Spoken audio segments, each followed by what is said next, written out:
అసలు నిజంగా దీని గురించి ఎవరూ మాట్లాడరు. మీరు ఏ రాజకీయ పార్టీల కోసం అయితే కొట్టుకొని వస్తున్నారో ఆ పార్టీల ఎమ్మెల్యేల ఎంపీల బ్యాంక్ బ్యాలెన్స్ ఎంతో తెలుసా? సోషల్ మీడియాలో రోడ్ల మీద కొట్టుకొని చేస్తుంటారు, మా పార్టీ గొప్ప మా పార్టీ గొప్ప అని. కానీ ఒక విషయం గుర్తుపెట్టుకోండి, మన పార్లమెంట్లో 93% రాజకీయ నాయకులు ఆల్రెడీ కోటీశ్వరులే. 543 ఎంపీలలో 504 ఎంపీల దగ్గర ఆల్రెడీ కోటికి పైగా ఆస్తులున్నాయి. అదే మన ఇండియాలో 35 కోట్ల మంది జనం కనీసం నెలకు 35,000 కూడా సంపాదించలేరు. నిజం చెప్పాలి అంటే ఇప్పటి రాజకీయం సిద్ధాంతాల పోరాటం కాదు, కేవలం సీటు అండ్ సంచుల కోసం మాత్రమే.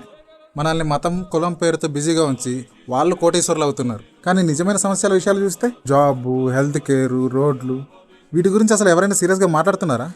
ఎవ్వరూ లేరు. అసలు ఇక్కడ ఏ మతం ఏ కులం ప్రమాదంలో లేదు. ప్రతిరోజు బ్రతకడం కోసమే కష్టపడుతున్న కామన్ మ్యాన్ మాత్రమే ప్రమాదంలో ఉన్నాడు. మన తల్లిదండ్రుల ఆరోగ్యం, పిల్లల ఫ్యూచర్ కంటే ఈ పార్టీలు కులాలు ఎక్కువైపోయాయా?